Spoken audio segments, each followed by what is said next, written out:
Pinagkakalat niya na kaya daw niya ako sinasaktan dahil niloko ko siya. Pero never ko siyang niloko, not until nung sinaktan niya na ako ng pangalawang beses. Hindi ako natatakot mag-isa kasi 15 years old pa lang ako, independent woman na ako.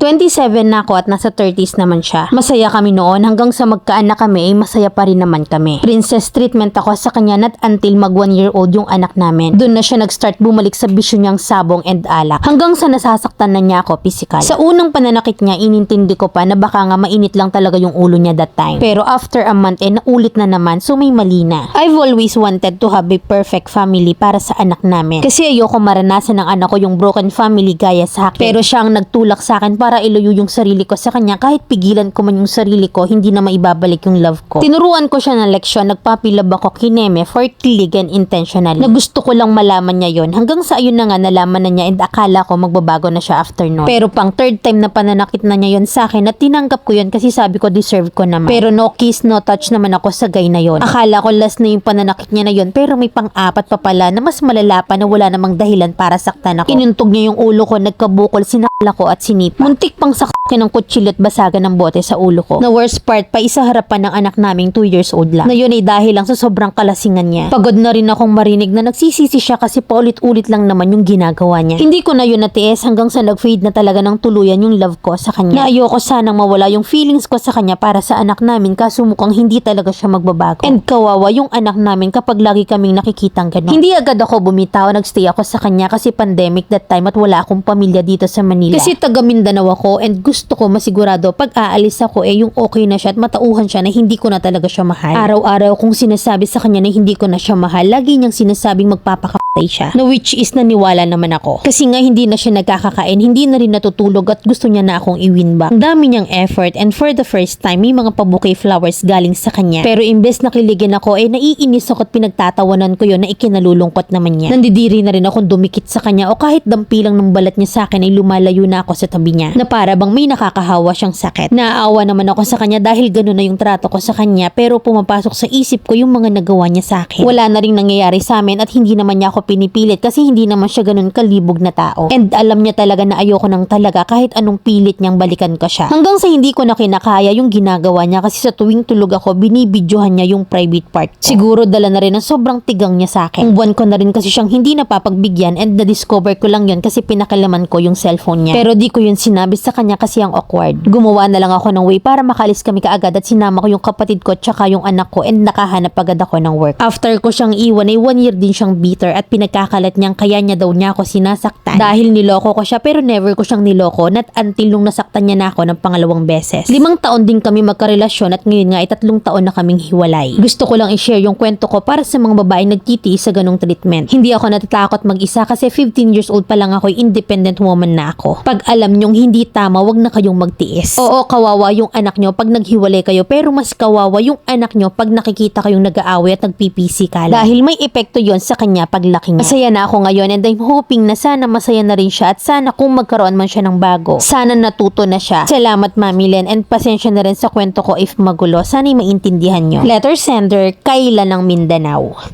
Yung muntik ka nang maging kwento bago ka umagwat. Sana pinangalanan mo nang maiwasan ng iba. Pero ang importante, nakabitaw ka na. Sa totoo lang, napakaraming sulat na ganito sa email ko. Skip ko na lang yung iba kasi same scenario lang naman yun. Na nagtitiis para sa anak. Na hindi kayang buhaying mag-isa ang anak. Ang pinakapamatay, ayoko ng broken family. Ito tanong ko lang sa mga martir, buo pa rin bang matatawag yung hindi kayo masaya at sinasaktan ka? Okay lang sa mga anak mo na araw-araw may nag-aaway na magulang. Umaasa ka na magbabago, paulit-ulit mo nga pinapatawad, paulit-ulit ka ring inaabuso. Na sa tingin mo ba magbabago pa? Kaya umuulit kasi nga alam niyang hindi mo siya kayang iwan kahit anong gawin niya. May mga linyahan pa na mabait naman, Disney princess naman ako. Kaso lang Mami Len biglang nagbago. Di mo naman kasi control yun biktima ka lang din. Pero yung paulit-ulit na tapos wala kang ginagawa, choice na yun. Maging matapang ka dapat at maging matatag, matuto kang lumaban kasi maraming mapagsamantalang tao. At saka kapag nakipaghiwalay ka, hindi mo naman kailangang sagutin lahat Pwede mong ilaban yung child support. At kung wala kang trabaho ngayon, mag-isip ka na ng paraan paano kikita kasi yan ang susi para makalis ka sa ganyang sitwasyon. Forgiveness, yes, pero minsan yung tawad na may kasamang lunok ng pride. Na ang masakit na katotohanan, hindi naman nagbago yung taong pinatawad. Hindi lang pag-aaral, damit, pangalan, pagkain ang dapat nating ibigay sa mga anak natin. Kasi isa sa responsibilidad nating bigyan ng maayos at safe na buhay ang mga anak natin. Huwag sana nating ipagkait yun. Sige, nandun na tayo na mahal mo pero matuto ka ring mahalin ang sarili mo. Pag puno ka na, pwede kang lumaya. Kasi hindi naman required sa buhay na maging martir ka habang buhay.